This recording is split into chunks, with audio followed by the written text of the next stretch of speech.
अच्छा मुझे बताइए, आप इनसे पूछिए शहजाद जी से कि जो मौलाना आज़ाद फेलोशिप थी, जो मुसलमान पहले बच्चे नहीं पढ़ पाते थे उनको हायर एजुकेशन में पढ़ने की स्कॉलरशिप मिलती थी, उसे क्यों रोक दिया, क्यों बंद कर दिया?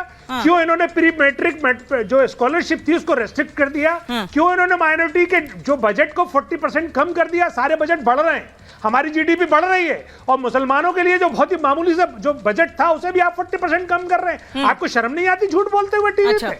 इसीलिए आपके प्रधानमंत्री से विदेशों में भी और देश में भी ये सवाल किया जाता है कि पहले तो आप प्रेस कॉन्फ्रेंस नहीं करते, आप पहले प्रेस कॉन्फ्रेंस करी और 2 सवाल तय हुए, उस 2 सवाल में भी पहला सवाल यही किया गया। बड़ी अच्छी बात कही कि जब देश के प्रधानमंत्री को सम्मान मिलता है, कलीमुल साहब, डॉक्टर खान ने बड़ी अच्छी बात कही कि जब देश के प्रधानमंत्री को सम्मान मिलता है और देश का मान बढ़ता है तो हर नागरिक का सीना चौड़ा हो जाता है गर्व से। फिर ऐसे में आपके प्रधानमंत्री, मेरे प्रधानमंत्री, उनके प्रधानमंत्री, तुम्हारे प्रधानमंत्री क्या?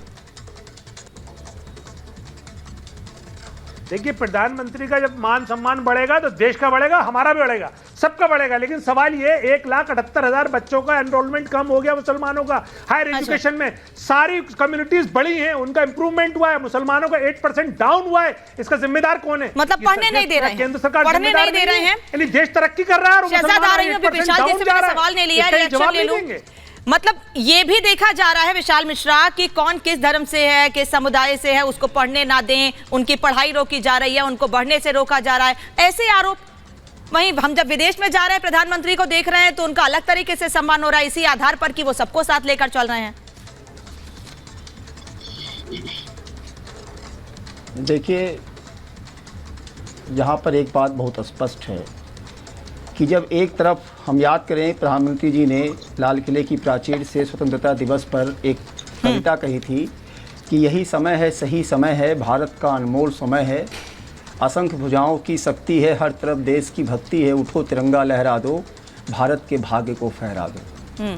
तो एक तरफ आदरणीय प्रधानमंत्री जी भारत के भाग्य को फहराने के लिए प्रेरित कर रहे हैं और उस सतत प्रयासशील हैं, और दूसरी तरफ भी एक तरफ विपक्ष है कि जो हताशा और निराशा में अनर्गल बयान दे रहे हैं। मैं पूछना चाहता हूं, अभी बात हो रही है किसी विशेष समुदाय को लेकर कि सबका साथ सबका विकास की बात हो रही है, लेकिन नहीं विभेद किया जा रहा है। एक बहुत सीधा सा सवाल पूछूंगा, मान्यवर, 70 वर्षों में स्वतंत्रता के बाद मुस्लिम आबादी में लड़कियों की जो ड्रॉप आउट रेट थी कितने प्रतिशत थी, आप बताएंगे? बता देता हूं मैं, 70% थी। लेकिन वर्तमान समय में आदरणीय प्रधानमंत्री जी के नेतृत्व के कार्यकाल में जो स्कीमें लाई गई, जो योजनाएं लाई गई, ड्रॉप आउट का रेट घटकर 30% हो गया है। ये आप पब्लिक को नहीं बताएंगे। क्यों? क्योंकि इससे आपका नैरेटिव सेट नहीं होता है। आप पब्लिक को ये नहीं बताएंगे कि नई रोशनी, सीखो और कमाओ, जो है नई मंजिल, हुनर हाट की स्कीम, 2.5 करोड़ की फेलोशिप, ये सब आप नहीं बताएंगे। और एक बात आपसे मैं पूछना चाहता हूं, जो लोग भी कहते हो कि सरकार किसी के साथ विभेद कर रही है, मेरा एक सवाल है, चैलेंज करता हूं, एक भी योजना का नाम बताया जाए और एक भी व्यक्ति का नाम बताया जाए जिसको उस योजना से वंचित किया गया हो। नहीं तो ये नैरेटिव मत सेट करिए।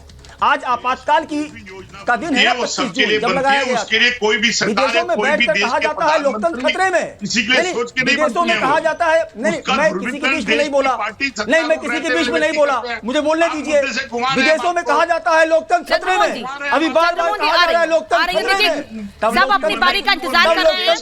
डॉक्टर खान भी कुछ कह रहे हैं, कलीमुल साहब और शहजाद भी तैयार है। आ रही हूं। नहीं था तब लोकतंत्र खतरे में नहीं था, जब संविधान की आत्मा और लोकतंत्र को जो है नेस्तनाबूद किया गया था।